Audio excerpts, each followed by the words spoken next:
The SQ3R method is a way to study, understand, and remember written information more quickly.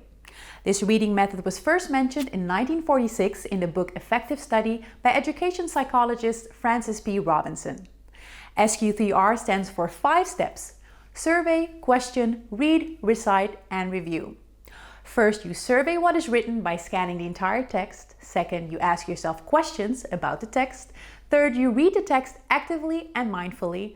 Fourth, you repeat in your own words what you have read. And fifth, you review the text by reading all the relevant parts again.